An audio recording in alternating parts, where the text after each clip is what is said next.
All right, welcome back to this week's episode of the Healthy Celiac podcast. I'm very excited today. I have a very special guest on the show, actually from Australia today. So Stacey Dad is joining us all the way over in WA, so Western Australia, for those of you that don't know.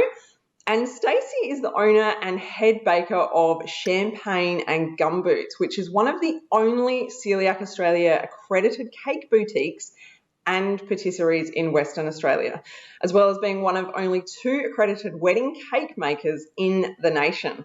Stacey has been named one of the top 10 wedding cake makers of WA and specialises in bringing the cake dreams of celiacs to life. What a dream. Welcome to the show, Stacey. It's great to have you. Thank you so much for having me. Yeah, Very you're welcome. excited. Had a few tech issues just now, didn't we? But we got there in the end. It's fine. Technology hates us. It does. It does. We do our thing elsewhere, and yours is obviously in the bakery. So before we talk about your beautiful cakes and things that you make there, please share with us about your journey with celiac disease. I know yours is an interesting story. I'd love to share it with our listeners. Yeah, look, it is an interesting one, and it's funny how many times this conversation comes up, obviously being face-to-face with celiacs and people who eat gluten-free for a myriad of different reasons, and the amount of people that are like, oh my God, that resonates so much with me, that, you know, it triggers a lot of things, because I am technically not diagnosed celiac, but I am treated like a celiac, mainly through a whole bunch of misdiagnoses most of my life, which... I mean, I got sick probably late 90s, early 2000s, and went downhill very, very quickly. And it took, I think I saw dozens of doctors at one point. I was seeing naturopaths. I was having blood tests done. I was 14.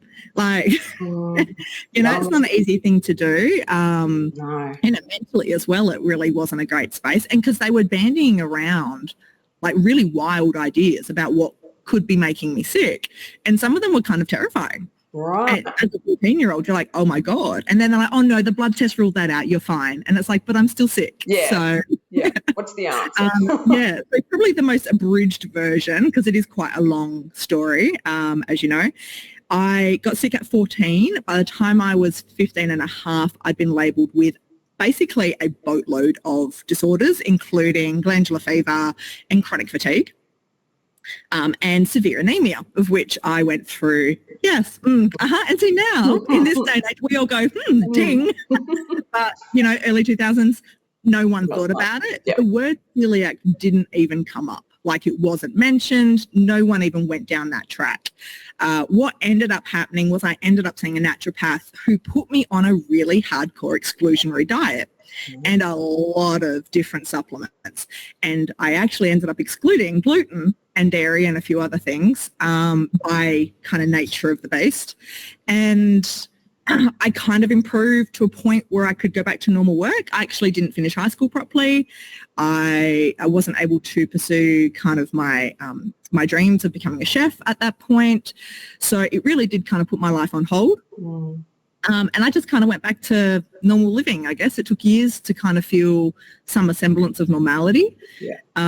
And that was just what it was. But I didn't stay gluten-free.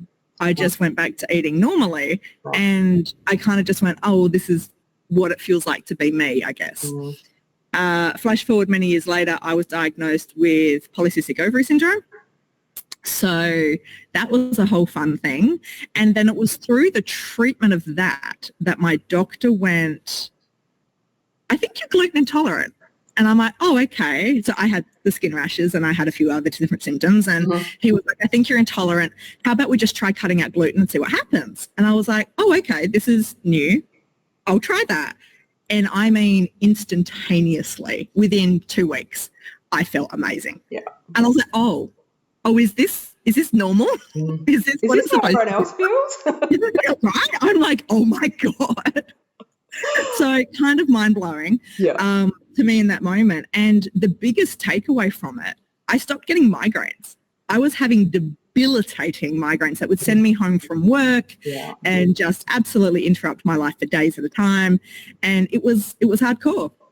And so I just ended up treating myself as a gluten intolerant person. I went fully gluten-free.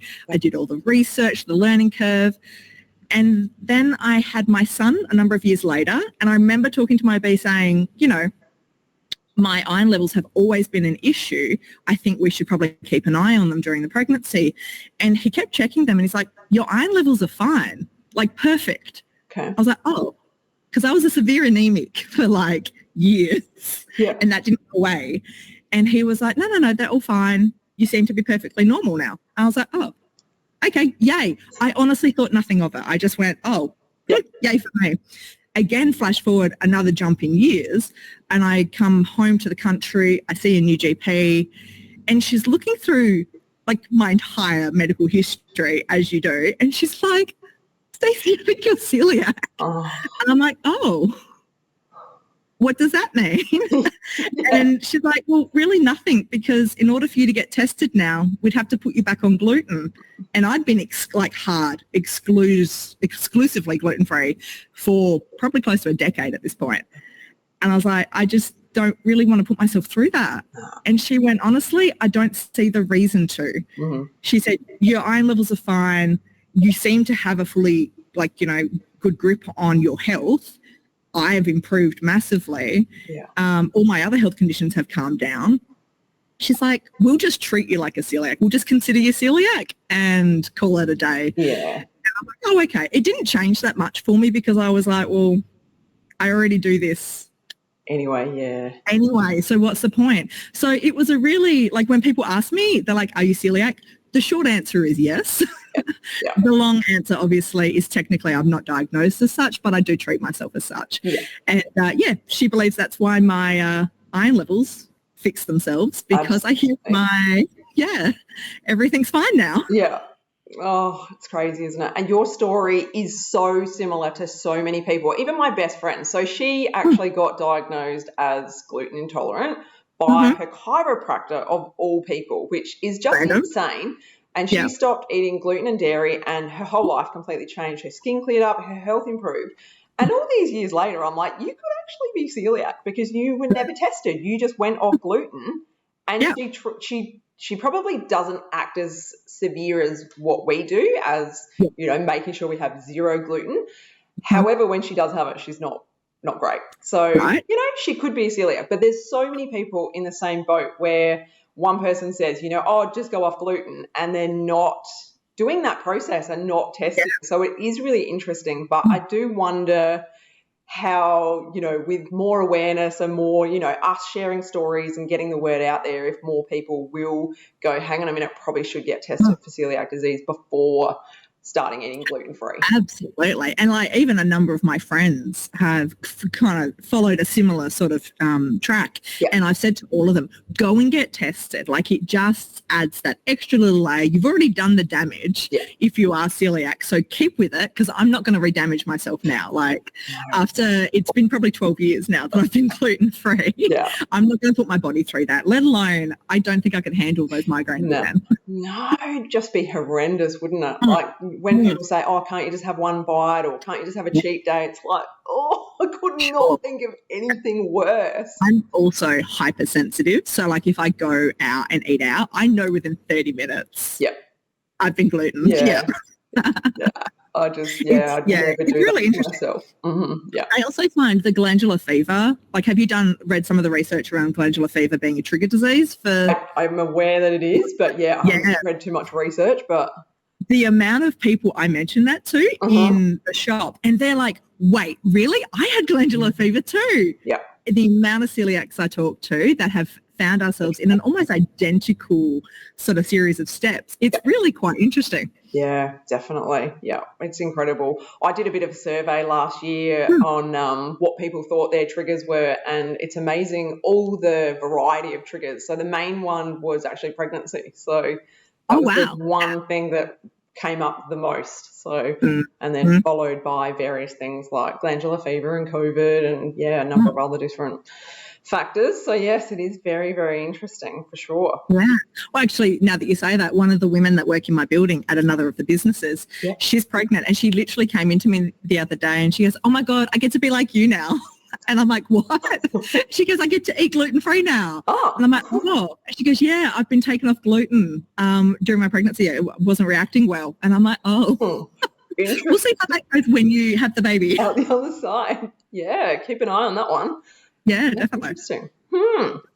Now, we connected a little while back because you posted an amazing post on Facebook and someone shared it and it came across, my end of the world. It got shared a lot, yeah. It shared a lot, and for good reason. And basically the gist of this post was explaining the gluten tax, as people call it. So a lot of people in our community, they complain about the costs of gluten-free food, and you were explaining why it costs so much and the ins and outs of it. And, for years I have been a massive advocate for being grateful for gluten-free food, and that comes from a place of, I do feel lucky. Like, I've lived with celiac disease for over 15 years, and back when I first got diagnosed, it was hard. Like the bread. Oh my God. Bread, exactly. Like, the bread was disgusting. And these tiny little squares. Yeah, exactly. There weren't many good options. Like, there were not many options. So, there's companies like Arnott's that are, increasing their product range, and there's just all these different products that we have available to us that we never had back then.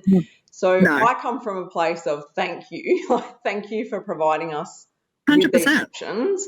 Yeah. But, when we look at people in Facebook groups and people that message me, they do focus on the negative side of it. And I thought it would be really interesting to open up a conversation about that today, just so people can understand a little bit more why we do have to pay more for gluten-free foods, especially certified, and, better quality as well, because as we know, there's some pretty bad gluten-free products that are not good for our health and, not the best options. So, I'm going to hand it over to you, Stacey, if you want to share with us, about that, because I think it's fascinating and I think it's something that our community really needs to understand and learn about.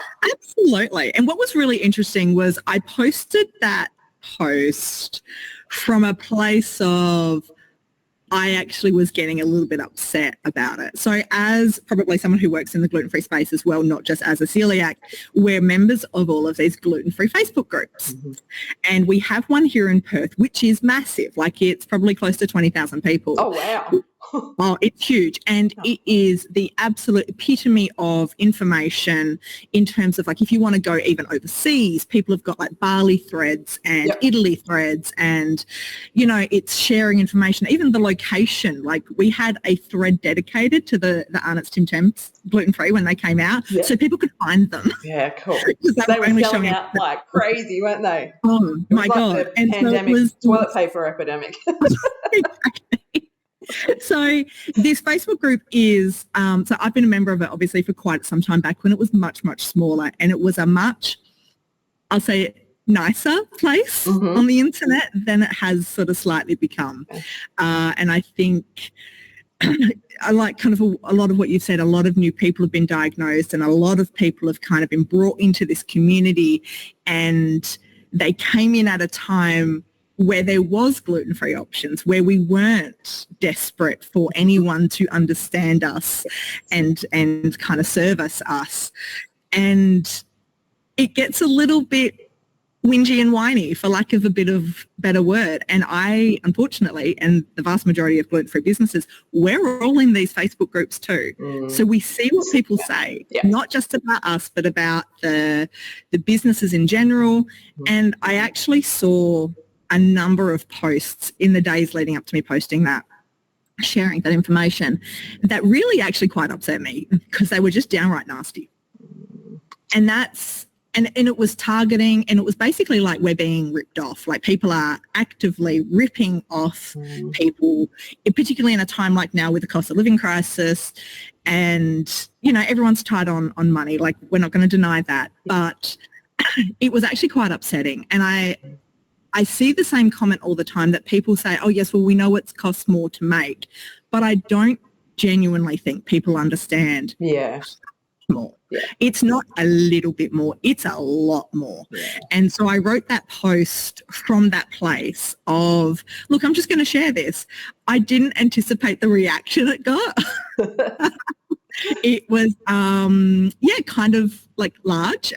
Yeah. And we got, what was really nice though is, like, often or not, if something goes kind of semi-viral, you tend to attract a lot of negative stuff on it, negative comments. What was really nice about this was the level of interest in learning from people. So it was actually quite, like, it turned out very positive in my mind, the responses from people.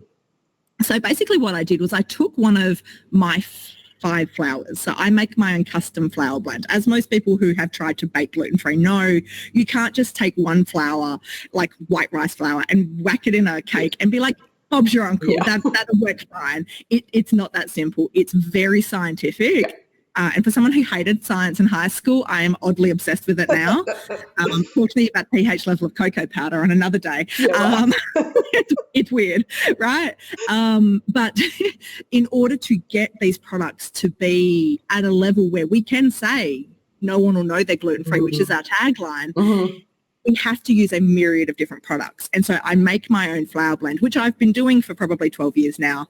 And I keep tweaking it and testing it and adding things or taking things out, etc. But these flours are expensive, really expensive. And there's 5 of them. There's 5 ingredients, not just one old gluten flour in a cake. And so I broke that down in terms of costing. It's just one element of what we actually look at.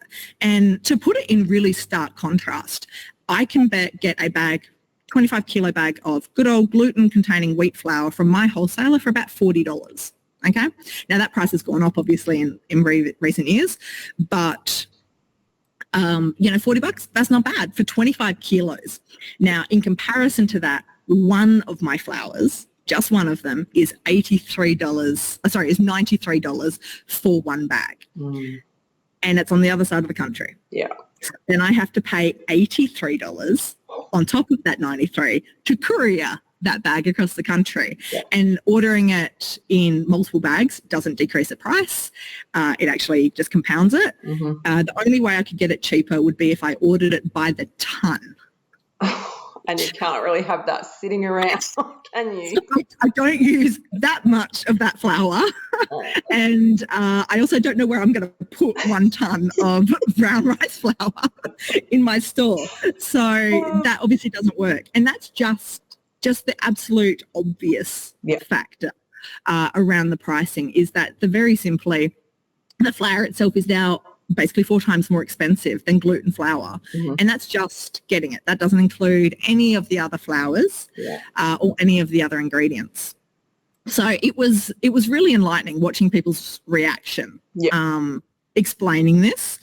And we weren't, like, the gluten-free tax comes up not just in the cost or the ingredients, because I think there is a level of understanding that the ingredients are more expensive. But I think there's all the other parts of it, like we said, about accreditation and lab testing and certifications and things like that. But it's such a huge element. Like, you look at every single part of my business, it is more expensive to run because it's gluten-free. Yeah, absolutely. Even training staff. I can't just hire a staff member and put them on the floor and be like, sell this stuff. I have to train them about what's the difference. We have to drill into them why we don't serve oat milk, because we get asked that every day. Oh, do you really? Why? Really? Oh, really? Wow. Every single day. And people are like, but I can have oat milk. And I'm like, yep, but I'm an accredited business. Accredited celiac business. And cross-contamination, not great. Oh, dear. Wow. Yeah, that is a challenge. Are constantly educating people around that space. And like I said, a really big part of what we do is we're trying to normalise gluten-free to the point where we are having couples, brides, buying one wedding cake on their day, serving it to everybody. And there's only 2 celiacs in the room, but no one needs to know it's gluten-free. No one needs to know. It's so good now. Yeah. And we have changed that mentality around it, but it does mean we get a lot of what we call normies in the store, people who aren't gluten-free, but they love our products and they love what we do. So, and that's where they tend to ask for oat milk too. Right, yeah, that makes sense. So we have to educate them as well. So a really big part of what we do is around that education space, and that costs money. The entire accreditation process isn't cheap either. I know we were talking about it before, and it is an ongoing cost. Basically, you pay to use the little gluten-free marker, the tick, from Celiac Australia. And on packaged products, it's the crossed wheat labels. So there are two different parts here. There's an endorsement and there's accreditation. Yep. Accreditation is for food businesses like myself, so cafes, restaurants, etc. Endorsement is for products that are packaged that sell on, say, like Woolworths shelf. Both of them require ongoing trademark usage. So we pay just to use that symbol. In the most simple bare bones terms. And then we have to get reaccredited, and we go through that process every year. In fact, mine is in July. So it's coming up, and I was literally like, I've got to get the paperwork in order. Definitely. Thinking about it. But it's one of those things that it just instills so much trust in the celiac community. Like, we've got a couple of pubs here in South Australia that are certified by Celiac Australia, and it's just like the most amazing thing to go there and order anything and not have to ask any questions, not have to think about it. Like, what a dream to go into your store and be like, oh, wow, I can eat anything. And because what we do is so different, and that's very much why I started my business. So years ago, I was a recipe developer, and that's what I did. I converted recipes to gluten-free purely for my own benefit. Let's be very honest here. It came from a selfish place to start with. I liked cake, and I wanted to be able to eat it and not taste like cardboard. Makes sense. And so I started doing that, and it took off on the internet, and I had a blog and I had recipes, and people were asking me for help. Even now, some of our recipes, our caramel slice recipe outranks Jamie Oliver's caramel slice recipe on Google. Wow. We are going to have to share our link directly to that one. And it's still one of the top performing recipes on our website. But cool. I started to see this hole in the market in here in Perth, that there were all these cake makers, but none of them were servicing the celiac community specifically. A lot of them were doing gluten and gluten-free. And I was like, but there's no trust there. If you could like drill in on this and really service this one niche, which is not small by any means. A lot of people think that being gluten-free is this tiny little group of people in Australia, and it really isn't. There are a lot of us, and that's just celiacs. That doesn't include gluten intolerant people or the people with autoimmune disorders like Hashimoto's who eat gluten-free, So I went down the track of, okay, I'm going to be 100% gluten-free, celiac safe. You can't legally use that term unless you are accredited, actually, fun fact. Which is fair enough. Absolutely. And I went down that track, and then eventually, I had a good reason to stop and do the paperwork, because everyone says the initial paperwork to get accredited is quite extensive, and it is. Once it's done, it's a lot easier to just keep on top of it. But the initial setup is quite involved. But I had this wonderful thing called the pandemic that I wasn't doing anything in April 2020. So I say that.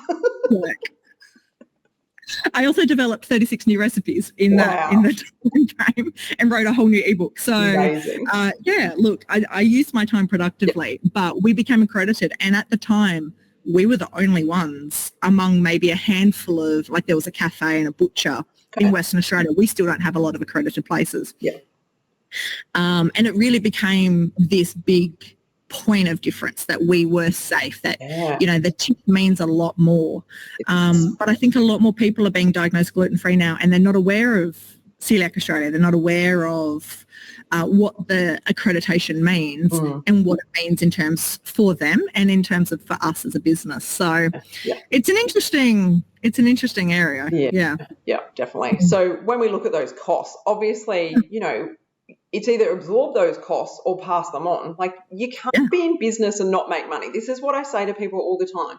You can't expect people to be charities. Like, if you're running a business, you have a family to support. You have a livelihood to support. You need to make money at the end of the day. So you have to pass on these costs. And that's the thing. If people want these options, they've got to understand that they've got to pay a little bit more to be able to have these amazing experiences and this food to enjoy. So it's walking in and going, it's an entire sweet store. Like, literally 90% of what we do, it's cake, it's profiteroles, it's Swiss roll, right? And to Perth, booking now. And we have these really vivid emotional responses from people. And we have people come from all over the world. Okay. We've had people flying from Paris. Wow. We've had people from Queensland and New Zealand. Yeah. And we get a lot of over Easters who are like, oh, no, everyone talks about you over East. That's mind-blowing. That's amazing. Really? But your photos and like your work, it's not just food, it's art. Like it is stunning. So if you're listening, you have to go and check out Stacey's work. We'll put links in all the show notes and she's going to share a little bit more about it in a sec. But it is like artwork, like amazing. If you are getting married, you have to look up Stacey for a wedding cake. Weddings are our favourite thing. Yeah. That whole thing of serving your guests a gluten-free wedding cake, we did that at our wedding. We got married in Bali and we just had a gluten-free cake. We did not go, I'm just going to have a little bit for me and everyone else can have the normal. No, we just get a gluten-free cake. So I love that people are doing that. It's all about you. Yes, that's right. It's even better though, and this is where like I can feel that we're making a difference in the community, because so we've just on the back end of peak wedding season, so I've just kind of come off the back end of it, and in the last probably 6 or 7 weeks I've done dozens of weddings, but probably a third of them neither the bride or groom were celiac. Oh. But they had celiac guests and they were like, that is amazing. Why would we not? Like, how unfair is it for them to have to miss? And that's right. Cool. Having been at an event and not been served at all or been given a whole apple on a plate as my gluten-free dessert option. Yeah. That's what it's about. And that to me is like, oh, okay, we're making a difference now because people are understanding and we've got to a point where we can make them look just like any other wedding cake and we can make them taste just like a wedding cake. So, it's really exciting to be part of this kind of, I'd say movement. Like it kind of feels like it's kind of like we're leading the way in terms of really convincing people that gluten-free is good. Yeah, definitely. And amazing. And even to the point like where we are in the Swan Valley, we are surrounded by very much a very heavy Italian community, and they're very picky and they're obsessed with our profiteroles. Yeah, wow. Like, I mean, mind-blowingly obsessed. And we've convinced the locals that gluten-free is bloody awesome and that anyone and everyone can eat it. And so we do have that percentage of our customers that aren't gluten-free. That's great. And you just think, like that's what it's about. Yeah, definitely. And just rewinding back a little bit to how you were saying about the wedding cake, I put myself in that position. If I was a guest at someone's wedding and they had got a gluten-free cake so that I could be included, I'd burst into tears. Like I'd cry, 100%. Oh my God. Like I've been to plenty of weddings and even one where I couldn't eat anything. There was nothing there for me. I checked with the bride prior. I wasn't being catered for and I stood in the kitchen and ate my own food that I'd heated up. So when you're included, like, I know it's not our day, but when you are included, that is next level, like. To be considered. Yeah. Oh, amazing. Yeah. And I've done the same thing. I was at very close friends of my husband and I's wedding a few years ago, and they did the mobile food, the pizza truck. Yep. And they did this big, beautiful wedding cake, and I'm like, they didn't ask me. And all of it was gluten. And, like, literally friends of mine were like, we'll Uber you something. And because I don't support Uber, right? I don't support any of those because small businesses, they too much. Us. So I boycott them and I'm like, no, I'm fine. We'll go somewhere afterwards. And they were like, you're like literally sitting here watching everyone eat. And I'm like, oh, I'll drink the champagne. And have a really cracking time. Oh, yeah. On an empty stomach, it was great. Or a cracking the next day, maybe. Right. But it's one of those things where we do get forgotten. And that's where I think the mission behind my business has very much been, it's about inclusion. Yeah. And I never kind of anticipated it being that way. Yeah. But it became about this little community. Yeah. And so being able to, go back and educate the community about why it costs what it costs for us. Yeah. And why if you don't support these products and these businesses that do that, we go away. Yeah. So I don't know if you pay much attention to kind of what happens in Perth, but in the last month, we've had some 7 gluten-free businesses shut down. That's so disappointing, isn't it? Yeah. Yeah. Wow. Yeah. I mean, we're in that kind of peak time where cafes and restaurants and breweries, everything's shutting down Yeah, we've around us. noticed that here too. Yeah. Yeah. And it's gotten to a very alarming point where it's not just about the cost of things, it's about how hard we have to work. Because as owner operators, we're free labour. I don't take a wage. Yeah. So I work Sundays because it's cheaper for me to work Sundays than it is to pay someone to work Sundays penalty rate. Yeah. And a lot of us have had to do that for years now. Yeah. You think we did it all through the pandemic, and then we came out and we did a bit of a boom, and now we've crashed again. And a lot of us are just working really, really, really hard hours. So it can kind of be a bit of a knock to your confidence when you see posts in these Facebook groups. It's actually kind of, and I actually find it kind of insulting, because it's a little bit like I've literally built my business's purpose around serving these people, servicing myself, serving the gluten-free community, and for them to basically ridicule us and say that we're pricing our products just to rip them off because we can. Yeah. It's really quite heartbreaking. Yeah. Very much what drove kind of my post. And it wasn't breaking down the costs of the actual physical ingredients. It was talking about the costs associated with having special treatment. And I think like it's not so much for businesses like mine, but one of the posts, my post got shared into one of the big gluten-free Facebook groups, and the comments on that just popped off. Right. And so I just jumped in and had that conversation. And most of them were like I said, like really nice comments. We actually had some really great conversations and people were really listening, which was awesome to see. But there was a lot of comment around, why am I paying the same price for a meal at a restaurant when I'm removing things from it? You know, I can't have the chips, but I'm still paying the same price, or paying a gluten-free surcharge. And I was trying to explain to people that you are essentially paying for someone's wage to give you special treatment. You know, and unless you've worked in a commercial kitchen, you probably don't really realise how big of a deal that is. Like particularly if you're then wanting to take it one step further and going, well, we expect these people to be knowledgeable about cross-contamination. So they're cleaning or prepping a certain area of the kitchen. They're stopping what they're doing on the line. They are gathering different ingredients. They are literally making one plate for you. And the person who's doing that, their wages have to be paid for somehow. Yeah, that's true. And that's very much where the costs associated come from in that instance. It's, you know, and it's also, I think a lot of things people don't realise is that at a small scale, these places who are offering a gluten-free bun or a gluten-free pizza base, they're not necessarily buying them at wholesale price. They're walking into Woolworths like you and I are and buying the bread on the shelf and paying retail prices using 2 pieces of bread from that packet and not being able to use the rest. So it's adding those costs up, and that's really where a lot of the extra costs of, you know, oh, well, it costs an extra $6 for a gluten-free pizza base. Because it's probably a $6 pizza base. And they're probably not actually making any more profit on that, which is so true. Oh, no. And then the food business is notoriously horrendous for low margins. Like in terms of all product businesses, we have very small profit margins at the best of times, let alone at the moment where price of my butter and the price of my sugar just went up again the other day. But I can't keep increasing my prices to reflect it. So I'm just absorbing those costs. So it's just, it's a whole part of being able to service that side of the community just means it is naturally more expensive. Definitely.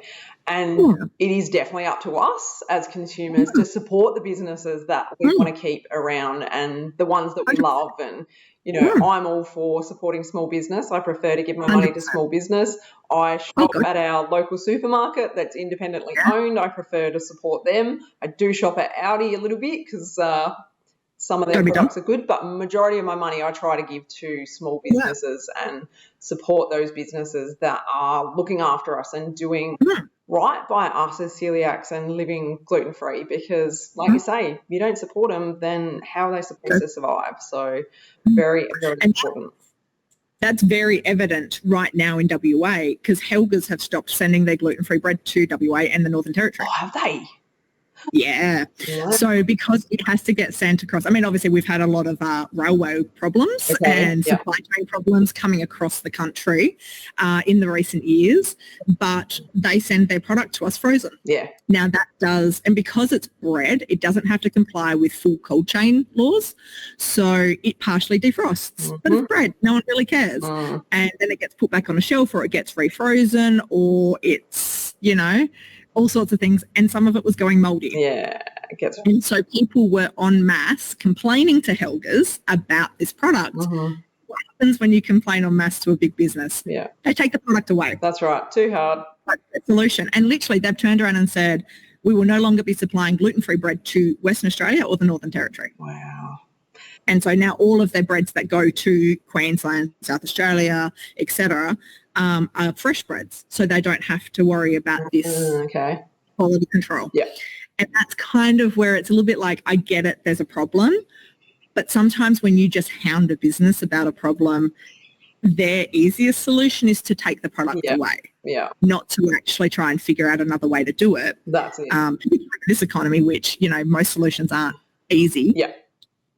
And the other biggest thing I find, which again, I like to stand up for the little guy, but also the big guys. Like, it's a big deal that Arnott's went and built a gluten-free exclusive warehouse for us. Like, just one factory for us. Yeah. Holy smokes. Yeah, I agree. You know?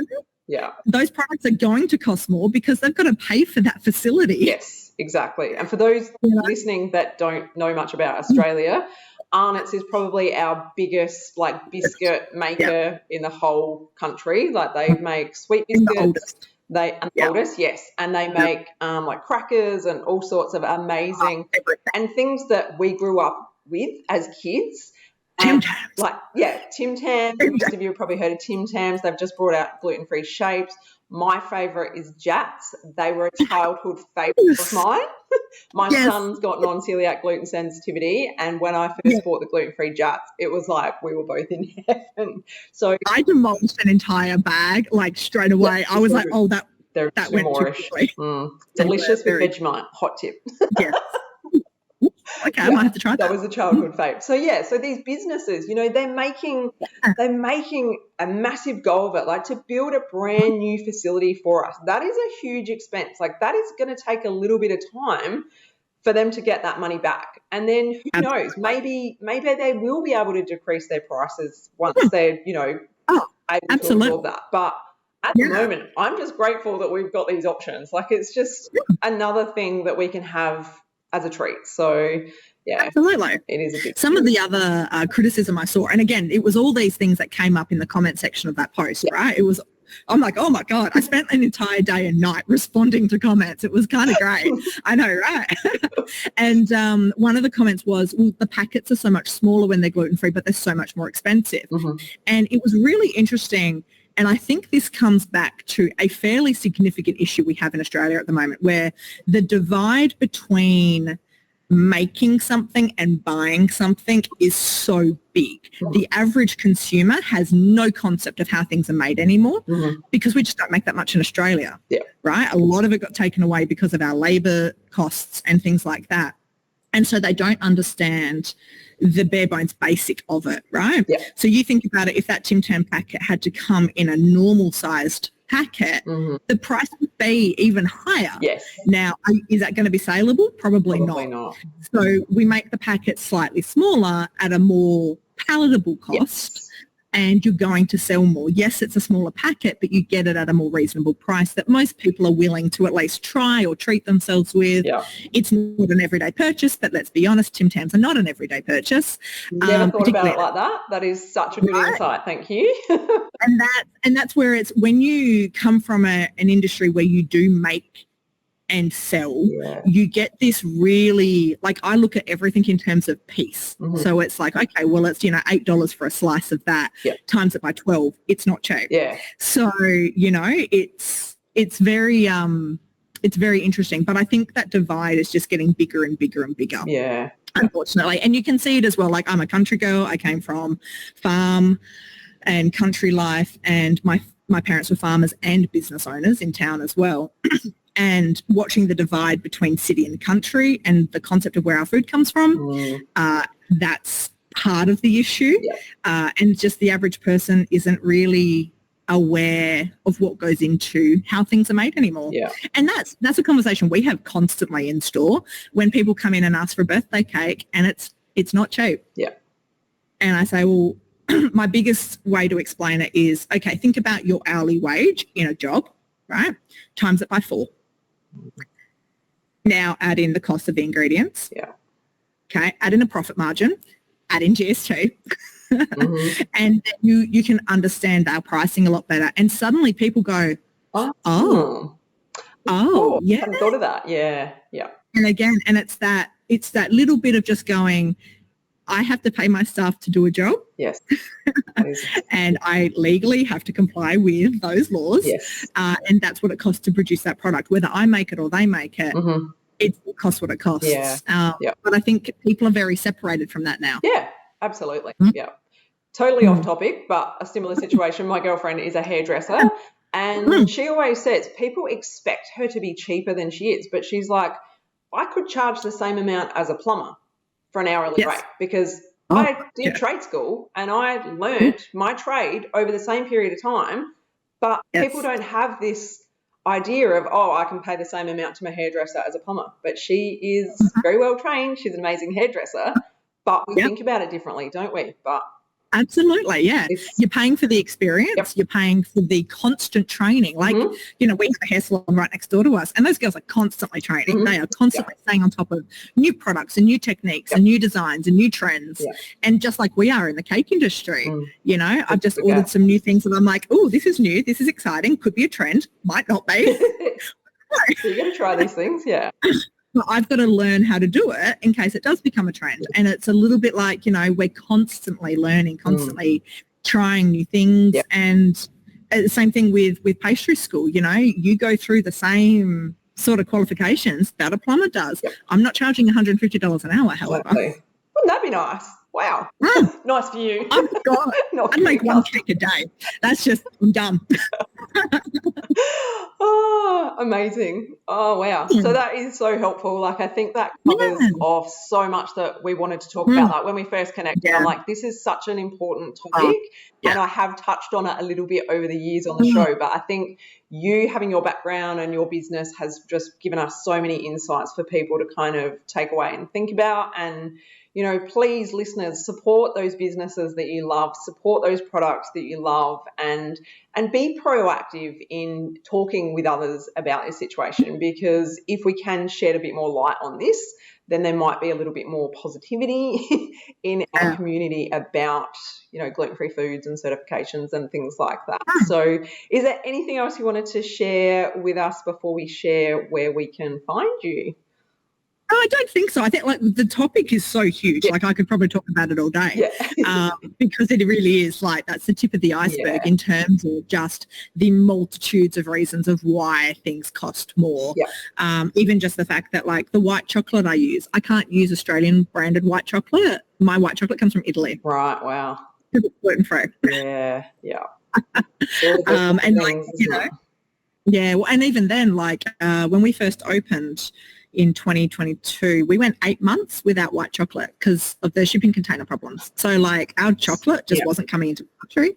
And when it was sitting on docks for a really long time. It wasn't getting unloaded. And then it was just the price went through the roof. So it's so many parts of this conversation. But I think what was really great, and I hope people take away from this as well, is there were some really great conversations that happened in between me and some of these people in these comment sections where people were really open to understanding and learning.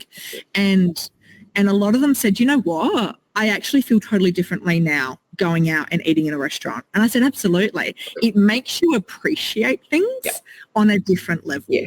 And that's where it's you know what, taking the time to saying thank you to the chef, to the owner, to even the wait person and being you know what, thank you so much. I know my allergies are a pain in the butt. And I'm one of those people I have a list of allergies. really random things like oregano and strawberry and like stupid things. Okay. And I don't expect anyone outside of myself and my husband to accommodate them. Yeah. Because it's too hard, right? So when I dine out, I'm selective. I'm obviously like, I can do gluten-free, I can do dairy-free. Yeah. And then most of the others, I'm like, I'll just deal with the consequences. Yeah, okay. Or, little oregano in there, it's not going to kill me. It's not anaphylactic or anything. So, a bit of gratitude goes a long way, doesn't it? It does. And saying to people, even in my store, where everything is naturally gluten-free and people go out of their way to thank me for doing what we do. It's special. And even it's so special. It is. Yeah. Yeah. And even in the comment section of this post that blew up, we had people thanking us for not only taking the time to explain it, but for still doing what we do in this economy, in this world, and in this kind of pricing increase where everything we've touched has gone astronomically through the roof. It just makes it that little bit easier for me to get up when it's dark and make that. When you're appreciated and you know that you love what you're doing, it makes it so much easier, doesn't it? It does, yeah. So, it's really good. Yeah, fantastic. So where can we find you? Share all the places. Okay. And then we're on all the things. We're obviously on all the platforms. You can find us on Facebook, Instagram. We're on Pinterest pretty massively as well. And that's just really easy. Champagne and Gumboots, all one word. Just check your spelling of champagne because not everyone gets that right. And then obviously you can find us online at champagneandgumboots.com.au. And for those people who are coming to Perth, who are in Western Australia, you will find us at 660 Great Northern Highway in Herne Hill. In the heart of the Swan Valley, we're not that far away. I think a lot of people think we're like out in the sticks from Perth. We're like 10 minutes from Midland. So it's beautiful wine country and we have a beautiful little shop and store that you can come visit us. Sounds amazing. Oh my God. Yes. Well worth the trip, I would imagine. So one day I will get there, I'm sure. But and I can tell you about all the great gluten-free restaurants in the valley as well. We have lots of great options too. Absolutely. Sounds amazing. So we will put links to all of that below and you can get in contact with Stacey if you're getting married, if you just want an amazing cupcake, pastry, you have to go check out her beautiful store. And if you can't get there just yet, make sure you have a look at all the beautiful pictures online and check out Pinterest as well. So thank you so much, Stacey. I really appreciate your time today and I've learned so much, which is always amazing. And I appreciate your time. Awesome. Thank you very much for having me. And it was really great. And I hope everyone takes something a little bit away from this podcast. I really think that's cool. Thank you. All right. Thanks, listeners. Bye.